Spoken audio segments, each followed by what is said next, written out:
प्रश्न का उत्तर नहीं मिल पाया। आप सबसे पहले गए कौवे के पास, वो कौवा मैं ही था जो मरा, जो कौवे में बच्चे के रूप में जन्म हुआ था मेरा, वो मैं ही था। जैसे ही मेरे कान में महादेव का दिया हुआ 3 सूत्र पड़ा, मुझे मुक्ति मिल गई और मैंने सुअर की योनि में जन्म लिया। और जैसे ही मेरे उस योनि में आप मेरे पास आए, मेरे कान में 3 सूत्र पड़ा, मुझे फिर से मुक्ति मिल गई। उस सुअर की योनि से भी मुझे मुक्ति मिल गई और मैंने गाय के रूप में जन्म लिया। जब आप गाय के रूप में मेरे पास आए, वो गाय का बच्चा भी मैं था। और जैसे ही मेरे कान में आपने 3 सूत्र बोला, उस योनि से भी मुझे मुक्ति मिल गई और आज मैं राजा के घर में जन्मा हूँ, राजकुमार बन।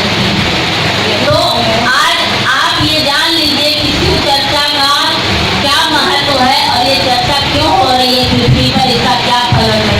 तब महादेव को समझ में आया कि सच में इस चर्चा में तो बहुत ही बड़ा ज्ञान और दान है, जो कि जिसके फल से इंसान को मोक्ष की प्राप्ति हो रही है, योनि बदल जा रही है। तो हम इंसान के रूप में अगर उनको गुरु मान रहे हैं, उनको अपना रहे हैं, तो हम सोचिए हमको तो दोबारा किसी योनि में जन्म ही नहीं लेना पड़ेगा। अगर हम उनके 3 सूत्र को अपनाते हैं, उनको गुरु मान लेते हैं, तो क्या हमें इस मृत्यु योग में दोबारा आने की जरूरत पड़ेगी? कभी नहीं पड़ेगी। तो ये 3 सूत्र हमारे साहब ने हम लोगों को इतनी आसानी से दिया है, जिसको अभी हम लोग नहीं समझ पा रहे, लेकिन एक ना एक दिन सबको समझ में आएगा और हर कोई शिव से जुड़ेगा। आज जो नहीं करना चाह रहा है, वो भी कल इनको अपना गुरु मानेगा। जब इंसान को हम गुरु बनाते हैं, वो कितने दिन तक हमारा साथ देगा? जब तक वो जीवित है तभी तक देगा। और मरने के बाद फिर हम किसी और को ढूंढेंगे, किसी और को ढूंढेंगे। तो हम ऐसे शिव को क्यों ना गुरु मान ले, जो कि हमारे जीते जी के जीवन के साथ भी और जीवन के बाद भी हमारा साथ देंगे। तो हम इधर उधर क्यों भटके? भटकने की जरूरत ही नहीं है, जब हमारे जीवन में इतने सुंदर गुरु खुद ही आ गए। केवल जानकारी की जरूरत है, जो जानकारी हमारे साहब ने हम लोगों तक पहुंचा दी।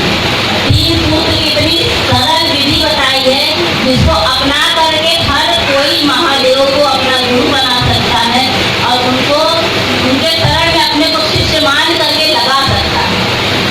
कोई नियम नहीं है, कोई भेद नहीं है, कुछ नहीं करना है, केवल 3 सूत्र का पालन करना है और मन से उनको प्रणाम करना है।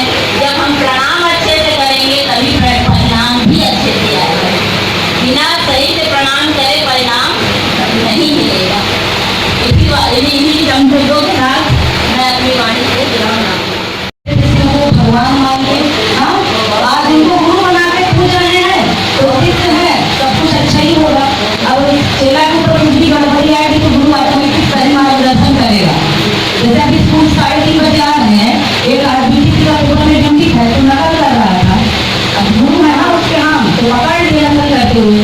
हम कभी नीचे से वो कैमरा चल रहा है, प्रति में जब काम होता है तो दिया चुप होते जाते तो गुरु जो होता है वो अपने शिष्य का कहीं भी गड़बड़ अनहोनी कुछ भी बचा होगा तो उसको बचाएगा। तो अभी तक ईश्वर के रूप में पूछ रहे हैं, जब आप से हुए हैं तब गुरु के रूप में पूछ रहे हैं और गुरु में तो अच्छा होगा।